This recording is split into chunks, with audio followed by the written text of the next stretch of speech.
Hey, what's going on, everybody? Manny here once again. Welcome to DFS Zone. I have a new video for you, but before I get started, I appreciate you guys drop a like. If you're new to the channel, it's your first time here, have not seen any of my videos before, the only thing you need to do to be a part of the community and be able to get the videos in a consistent basis is to become a subscriber to the channel. So if you have not done so already, make sure you do subscribe down below before you go.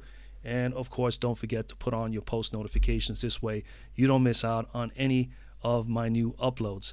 With that being said, today is Sunday. It is March the 31st, 2019. Only a 4-game slate in the association. And before I get started with the quick video, just a bit of news. Obviously, I told you guys I would be doing MLB and NBA videos. Starting to realize that's going to be very, very difficult for me to do because I tackle all of this all by myself. And of course, I still have a job and I still have a family, young kids that are active. They play in sports. They do other activities after school. Makes it very, very difficult. So I'm going to do everything I can to get videos out to you. So there will be days where there won't be MLB videos or NBA. But if you are following along on me along with me on Draft Dashboard, like I've said before, there will always be updates throughout the day as I get the time to look over the actual plays and be able to have the best possible plays for myself as well as for you guys who have access to my Draft Dashboard watch players list. That will be updated every day for MLB as well as NBA. So always keep that in mind. If you are involved with the software and you look to want to watch my watch players list, that will always be updated. So I assure you that much when it comes to that. But as far as getting the videos out every day, I just don't see. Last year I did only a handful of MLB videos because I found it was becoming to be a little bit too much for me to do. And then usually at this time of year, I live in New York, the weather starts getting better. And of course, my kids, you know, being 9 years old and 11 years old, they want to go out. They want to go to the park. They want to do things. They want to be active. Plus, they actually have after-school activities. My son plays sports. So it's very, very taxing on one person to do it. At the same time, try to do a channel. So I'm going to do everything I can to be able to get that information out to you, but it's going to be some days they're not going to be videos. So I just want to make you guys aware of that, just due to the fact that it's just a bit of time that it takes for me to do it. So MLB videos will be up. There will probably be not almost every day. It'll probably be more like 8-game slates or less. You know, so the smaller slates will probably be more reasonable for me. These are all main slates. And as far as the NBA, the same thing. Right now, it's a little bit. You know, right now the NBA now is trickling down. It's the end of the year. Some teams are not playing all their players. Toronto, as you can see if you've been watching, Toronto has been limiting the minutes. They're not playing too much of Leonard right now. They're just resting up because they locked in the 2nd seed. They got a 4-game lead on the 3rd seed from the 2nd seed, and they're 4 games back from the 1st seed. So no reason to play those guys on a regular basis, or at least for 30 to 35 minutes. It's not necessary. And that's going to happen with some teams. Some teams are going to basically not play a lot of their players. And then there's some teams that are still playing for positioning and so on and so forth. Those guys are going to still. Again, that's one of the reasons why I tell you guys to just target those games. So that's where I'm at right now. Just want to give you guys a little bit of news on that. Let's move on. 4-game slate. I'm just going to touch upon one player, speak about 1 or 2 others because I always like to give you guys options and just try to get the video done quick so that I can move on my Sunday. And maybe I could get around to doing something for tonight's MLB. All right, at the top at point guard, as you can see, Draft Dashboard is my weapon of choice as far as research is concerned for the NBA. Haven't really dabbled too much with the MLB, but I will be looking at it very closely and seeing how I can put the information that I normally get and what they have here on the Draft Dashboard. But as you can see, as we have known all along, you got everything you basically would need for NBA is right here on the screen. You know, you got the player, you got the defensive ranking as well as DVPs, fantasy points per game, the minutes to usage, what they have done against the opposition over the last 3 games, or as much as high as the last 5 games. You got the projected points value, ownership, points per minute, and of course the hit percentage, which is a nice feature here on Draft Dashboard. Tells you how often at that price tag they have hit value during the course of this year. As you can see here, for example, Steph Curry, 9,800 has hit value at 9,800, 49% of the time on FanDuel, and 65% of the time at $600 cheaper at 9,200 on DK. And then of course you got other features here as well. And most importantly, with the link in the description down below, I can give you access to this software for 30 days for $1. And on top of that, you'll be able to have my watch players list, which you'll be able to take a look at all day long, and at the same time, not only for NBA for the remainder of the NBA season, but also for the MLB. All right, guys, let's get right to it. So at point guard, well, first things first, let's go over the injuries that I have at the moment. Injuries thus far right now: Gallinari out for the Clippers, ankle injury. So Wilson Chandler has been playing some minutes as of late. I think he got as high as 24, 25 minutes last game. So he is an option. Ariza out for Washington with the groin injury. Troy Brown has been playing the bulk of the minutes there. Obviously, a little bit a few minutes more for Jeff Green. Namaje Bjelica, game time decision for Sacramento. That will be more usage and more minutes for Mr. Barnes, as well as a few more minutes for Corey Brewer. Harry Giles III has a game time decision. He's been out for like about 5 or 6 straight games with that thigh bruise. I don't expect him to play. It's not going to be even a factor. Bagley is the guy who's going to get a little bit more minutes there. He's usually the starter. He's going to get the bulk of the minutes there, as well as Bjelica if he plays. And then at center, Joakim Noah for the Memphis team, a game time decision with the knee. He has been out 3 straight games. I don't think it's a factor there. I mean, Jonas Valančiūnas has been absolutely wonderful, which I always said back when he was with Toronto, even last year, that if he had the minutes and he was able to play more often, he could definitely be a force, and he's showing that already now as a member of the Memphis Grizzlies. All right. Games to target, man. To be honest with you, all the games today are very, very ugly, but there are some teams that are playing for something. The Golden State game versus Charlotte. Golden State is still trying to hold on to the #1 seed. I believe they're tied with Denver. So both teams have something to play for today, Denver as well as Golden State. But Charlotte is on the outside looking in as far as trying to get into the playoffs. They still are alive. They technically are still alive. So obviously they're going to battle as much as you can. So you'll hope that that game, even though Golden State at the moment is projected to be 11.5, they're 11.5 point favorites at the moment. That is definitely considered a blowout situation for Charlotte. But if Charlotte could keep this game close, and I think they will, it would definitely open the doors for guys like Steph Curry, Kevin Durant, Draymond Green, and Cousins to do very well. I like those 4 for Golden State. And, of course, for Charlotte, you pretty much got to consider everybody on their team for today as far as putting them in your lineups. So I would think those are the ones you got to target other than the Memphis-LA Clipper game. The Clippers obviously are still trying to hold position in the West from 3rd seed all the way to the 8th seed. It's only they're only separated by a game or 2. So anything can happen over these last 6 games. So if they want to work on positioning, and which I believe every team does, I do believe that these games are these are teams that you got to target. And Memphis is going to battle a little bit, with Connolly and Valančiūnas there, and of course Wright. So you got to keep those guys in mind. All right, let's get right to it. At point guard, at the top, man, if you want to pay up, I have no problem with Steph Curry or Kemba Walker. Obviously, Kemba Walker on the road. We always prefer him to be at home.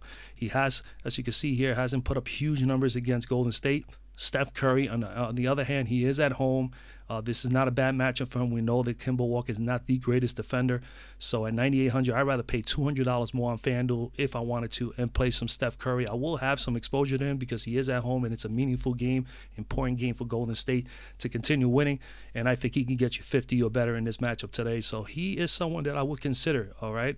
Definitely keep him in play. He will be probably added to this player pool right after the video. But I'm going to speak upon Mike Conley. I do like Mike Conley. He has nothing to play for, but he's still playing 32-plus minutes a game when he plays, and his usage rate is still through the roof at 25 to 28%. And I expect him to do the same here. I mean, if he's feeling good, he's going to play. And the Clippers, they're playing for something. So if Memphis could keep this game competitive, I could see Mike Conley having a pretty good game here. $8,400 for Mike Conley. At that price tag, you need 42 to me value, and on DK, he is $600 cheaper, as you can see here, which is okay. At $7,800, you need 38. He's averaging 38, and he's put up 34-plus in his last 2 games, had a 50 spot in his last game. So I would think he's definitely someone to consider playing. More than enough minutes. Usage rate is there, and he's had a 49 and 45, so a 47 average over the last 2 versus the Clippers, and a 47% hit percentage there. Now, what I like also here, his ownership projection is a little bit on the high side, 29%, so you can go to Curry and pay up a little bit more and get 17% ownership. But I do like Conley here in the matchup. I also do like Jamal Murray here as well is a possible option for about $900 cheaper, actually $1,100 cheaper. But going back to Conley, the Clippers, 26 in defending point guards, and they've been allowing 31.4 fantasy points per game over the course of the last 5 games. They gave up 35 to Bledsoe, 44 to Moutier, and 28 to Sexton over the last 4. Murray is someone to consider too. Denver is battling for that 1st seed, going up against a weak Washington team as far as them defending the guard position. They're 26th overall defense and 23rd defending point guards. Jamal Murray is someone to consider. I do like his price tag on DK for $900 cheaper at $6,400, needing about 32 to meet value. And his ownership projection is pretty high, 1% higher, at least at the moment, over Connolly. I do believe that if you can't go with either one of the two, but you also want to find somebody that may be cheaper and has a good upside with lower ownership projections here. Guy like Forbes could be a sneaky play at 4,200. And I also think guys like Beverly as well as Alexandra could be in play here. The ownership projection is considered pretty low, and they're going up against Memphis. Tough matchup for them as far as who they're going to be defended by. I think Devontae Graham at 9% ownership is a nice little sneaky play as well for Charlotte. Charlotte's been playing a number of guys from the bench as well, so you can go there. But I think Steph Curry, you could go Kemba Walker. You can even go De'Aaron Fox here as well. He's going to play well against San Antonio. San Antonio is vulnerable against point guards. But I think Steph Curry, if you're going to pay up, is the best play. Other than that, I do like Connolly at that $8,400 price tag, and of course at $7,800 on DK, and Jamal Murray as well is definitely guys that I'm targeting. At shooting guard at the top. At the top, we got Beal and DeRozan. I do feel I'm going to have some exposure to DeRozan. San Antonio definitely needs to continue winning games. They are in a paced-up game. Nice matchup for DeRozan here. I definitely think DeRozan is someone to consider. 43 or better in his last 2 games, averaging 40 for the season. His minutes are there. It's through the roof, 34-plus minutes, as high as 40 minutes over the last few games. Usage rate is up there as well, 22 to as high as 28%, and he did put up a 40 against Sacramento the last time. He is $900 cheaper on DK, so at $8,000, on the higher side of the DK plays for shooting guard, he could be definitely an option. I like him a lot more than I like Bradley Beal today. I would think Beal, even though he's playing more than enough minutes, it's just again, he has really nothing to play for, so I'd rather stick to the games that I believe the guys really need to step up, and DeRozan needs to definitely have a big game here, and they are playing at home, and this is a chance to actually eliminate Sacramento. I think Sacramento only has one game away from being eliminated, or 2 games or something like that. Klay Thompson, an option as well. I'm going to come down, man. My favorite play here is Dylan Wright for Memphis at $6,000. You pretty much need 30 to meet value. On DK's 5,500. You need 26. He's averaging 19, but he has put up 23 or better. He has been trending way upward, 23 to as high as 50 over the last 3 games, and the minutes have been through the roof as well, 25 to as high as 35 minutes during the course of the last 3, and then the usage rate has been slightly up as well. Only put up 15 against the Clippers the last time, but it's a totally different story right now. I mean, where he's at right now, this gentleman here, he gives you some rebounds. He gives you 6 or 7 assists pretty much on average over the last 4 or 5. I've looked at his last 10 games on the log, and defensively he's been outstanding, getting about 3 or 4 steals a game, as high as many as 5 steals a game, getting you about 4 to 5 rebounds and about 7 to 8 assists on average over the course of the last 5 or 6 games or something like that, or 4 or 5 assists a game. So he brings a little bit of everything. He fills up the stat sheet at $6,000, with Memphis still trying to just keep on battling here, even though they're out of it. They're giving teams games. I do like Dylan Wright here. He's going up against the Clippers, who are 26 in defending shooting guards, and they've been allowing 21.2 fantasy points per game, but it did give Josh Okogie 30 2 games ago, and Damian Dotson 3 games ago put up 23. And for the amount of minutes he's been playing, 25 or better to as high as 35, and then putting up 23 or better in fantasy point totals. For the amount of minutes and shots that he's been taking as well, taking nearly about 10 shots a game per average, I do like Dylan Wright here. So Dylan Wright is in play, and the beauty of it, if you're going to come down from DeRozan at 30%, or even Klay Thompson at 38% ownership, he is a nice play. Only 2% projected ownership at the moment for Wright. So Wright definitely is someone to consider. Granted, his numbers are showing 21% and 24. It just doesn't speak for, because he hasn't been this price tag that much this many times during the course of the year. He hasn't been that price tag, like I explained before in one of the last videos. You cannot really go by that. You got to go by how he's been playing as of late. Look at his game log, and it's showing that he is very active for the Memphis Grizzlies as far as offensively and defensively. So he's in play. So let's move over now to small forward. I'm just trying to be as quick as I can today so I can move on with my day. At small forward at the top, we do have Kevin Durant. I will have exposure to Kevin Durant. Like I said, for me with Golden State, considering they're 11.5-point favorites at home, either have only one of the Golden State Warriors per lineup that you make is my recommendation. So if you like Steph, play Steph. if you feel that Durant is going to have the better matchup and he's going to be able to really exceed value here, then you definitely go with Kevin Durant. If not, then you go Draymond Green or you go DeMarcus Cousins. Plain and simple. Everybody in the Golden State team, other than Klay, to me, I think is in play. But then again, now watch today, Klay Thompson goes and he puts up 50. So, but I do like Kevin Durant. I will have some exposure to him. Other than Durant, if you want to pay down, obviously, as you can see, I do have Willie Barton, but I also do consider Gary Harris. So when you're thinking Willie Barton, think Gary Harris, either one of the two. If you want to pencil them both in, Denver has something to play for. Washington doesn't. They're trying to be spoilers, obviously. But Denver at home, needing to continue winning so they can stay on pace with Golden State, knowing Golden State is going to play today. Willie Barton as well as Gary Harris. Harris, as of late, has been playing a little bit better.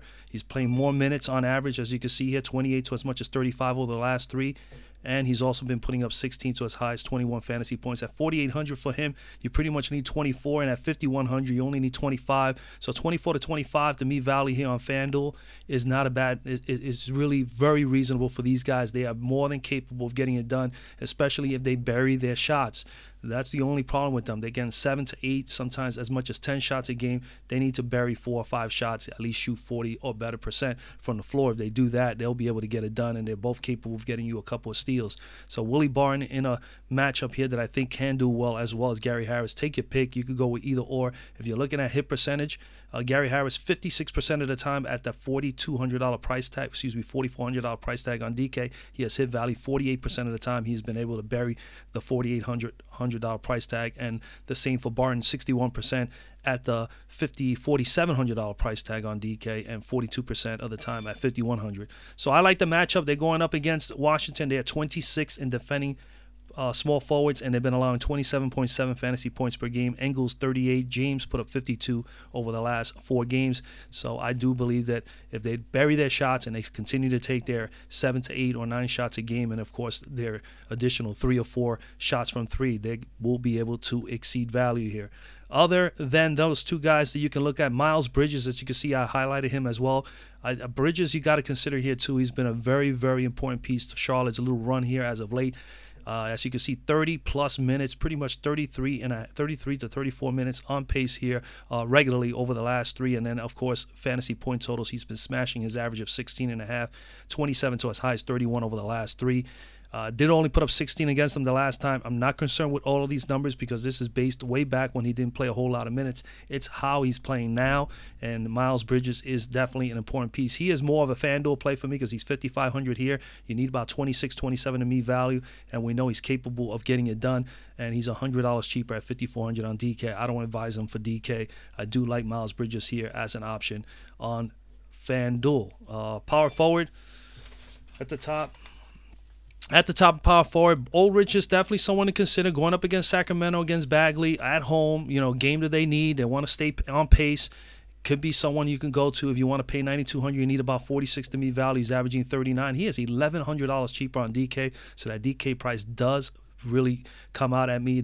You need 8,100 to me value, and that's only really a 40 spot, and he is more than capable of getting it down. As you can see, he is capable of getting you 70. He has a 70-point upside, and he's hit the DK price value 47% of the time. So Ulrich is an option. I will have him in this player pool. I will have some exposure to him. I'm not high on Paul Millsap in this matchup, but again, he's someone you can consider $7,200. Obviously, the $6,200 price tag is a better price tag for Paul Millsap in this matchup against Washington. But as you can see, the guy I do want to target a whole lot, and he is projected to have 27% ownership, which is a little bit better than the first 2 guys, and that's Draymond Green. I think he's in a great matchup against Marvin Williams. 45% of the time he hits that $6,800 price tag. At $6,800, you pretty much need from hold on a second, sorry. $6,800 price tag, you basically need 34 to me value there. He's averaging 31, and at $900 cheaper, he's going to be $5,900. You only need 29 to me value for him on DK. I think you could play him on FanDuel DK. 29 or better over his last 3. He's got a 40. He's got at least 50-point upside, and the minutes have been there for Draymond Green. Look at that, 32 to as high as 41 over the last 3. Projected 27% ownership, man. 63% of the time he smashes that value on DK. I'm okay with him on DK or on FanDuel. So, take your pick. You can go either or. Charlotte is 19th in defending power forward, allowing 34.5 fantasy points per game as of late. They give 47 to Ulrich, 40 to Siakam, and 37 to Marcus Morris over the last 3 of 4 games, all against Marvin Williams. So Draymond Green in play for me. Other than that, there are some other guys you can consider here at a lower price range, like guys like Frank Kaminsky, Jermichael Green. They're going to be on my radar because they're playing more than enough minutes. As you can see, 24 minutes, that's high for him at that price tag, and putting up nearly 29 to 36 fantasy points for Green. And then, of course, Kaminsky at 5,000, needing 25. He's playing as much as 32 minutes over the last 3. His minutes have been a little up and down, but as you can see, he's been putting up more than 1 fantasy points per minute over the course of those 3. So he is an option as well. Definitely like Green a little bit more. You can go there. Those are guys that I'm definitely going to be targeted. At center, at the top, man, as you can see, I do like Jokic. I will have quite a bit of Jokic today in this matchup against Washington, against Thomas Bryant. And again, you can actually reverse this and go with Thomas Bryant. Thomas Bryant is 7,000. You need 35. And he put up as high as 52 games ago, playing sufficient minutes as of late. He's been starting 27 to as high as 39 minutes. So he's an option. I just think Jokic should be able to do very well against Bryant. Again, no problem with going with Bryant. If you want to save money and you want to pay somewhere up for a stud, then you fade Jokic and you go down, and you got a couple options here. It's not only Jokic, but Jokic at 10,004, you need 52 to meet value. On DK, he's 9,800, you need 48. He's averaging 47. He's put up as high as 48 over the last 3. We know he has 60-plus upside. The minutes are there in a competitive, now I would say competitive game. This is a meaningful game for Denver. They want to definitely win. They are at home, which is definitely a big bonus, a big plus for him. 27 to as high as 38% usage rate over the last 3, and of course he's put up 38 and 43 and 43 in his last 3 against Washington. Hasn't really hit the 50-point mark, but I think today he's going to be able to get that done, to be totally honest with you. The only problem with this is his ownership projection is going to be high. He's going to be one of the higher owned players in the entire 4-game slate at 40%, which I'm okay with in some of the lineups, but as far as the bigger events, because I'm a GPP player, I will be looking to go down and pay for a little bit less ownership today. And you got guys right underneath him that you have options with. You got here DeMarcus Cousins at $8,800 and $1,400 cheaper on DK. Cousins is definitely someone you got to consider at $7,400 on DK for only needing 37. He's averaging 37, and he's playing sufficient enough minutes, 26 to as much as 31. The usage rate in the amount of time on the floor has been through the roof at 27 or better, and he put up a 53 spot the last time against them. Definitely in a good spot against Charlotte. All 3 of these guys are. Valančiūnas, same situation against the Clippers. Really should be able to do well against Zubac. 8,500. He's been just absolutely wonderful. $8,500 price tag. You can go there with him. 75 in his last outing in 34 minutes. He just had a monstrous game. So again, you could pay up for any one of these 3. If you want to pay all the way up, I say Jokic is a good play. If you don't want to pay up for Jokic, I think Cousins is just rightfully so in a good spot against Charlotte, and the same could be said for Valančiūnas. But I'm also okay with coming down to Willie Cauley-Stein. I'm going to have some exposure to him because he's going to have very little ownership. 1% ownership projected for Willie Cauley-Stein going up against San Antonio, where they don't have a true center as well. So Cauley-Stein could be a very sneaky play here at 6,700. So keep him in mind. He is going up 6,700. Pretty much need about 33 to meet value. On DK, he's 5,800, need 28, and he's averaging 30. And he's going up against the team that's 11th in defending centers, and have been allowing they've only been allowing 23.5 fantasy points per game, but they did give up 34 to Capella and 35 to Adebayo. So if Adebayo can get 35, I think Willie Cauley-Stein can get you 30 to 35. He gets 35 here or better, it's going to be a fantastic play. And then of course you still have Thomas Bryant, like I said, here going up against Jokic, and you could actually go for Bryant here if you wanted to. He is 7,000 on DK, on FanDuel, needing 35. On DK, 6,900. So he's definitely a FanDuel play if you're going to play him. And Denver, even though they're 9th in defending centers, they've been giving up 36.2 all on Jokic. 36.2 fantasy points per game over the course of the last 5 games. Guys like Capella put a 41, Drummond put a 49. I don't expect Bryant to be able to do that, but I think that shows that there is a possibility, and a chance for Brian to be in that 30 to 35 fantasy point total for tonight. He did put up 38 against them the last time, so if he gets 40 here, it's going to end up being a great play, especially on FanDuel for 7K, needing only 35. So he is an option. So again, I think Jokic is the best play. You could come down and pay for Cousins, Valančiūnas. I think those guys will be in the player pool. And if you want to pay down, obviously the best play other than that for the cheapest price at center will be Willie Cauley-Stein in that San Antonio matchup. I think you can go there as well. And that's pretty much it, ladies and gentlemen, for the NBA. So again, just remember, I will do what I can to get NBA videos out as well as MLB throughout the rest of this time. Again, I wish you a lot of luck today. Enjoy your Sunday, and I'll see you guys on the next video.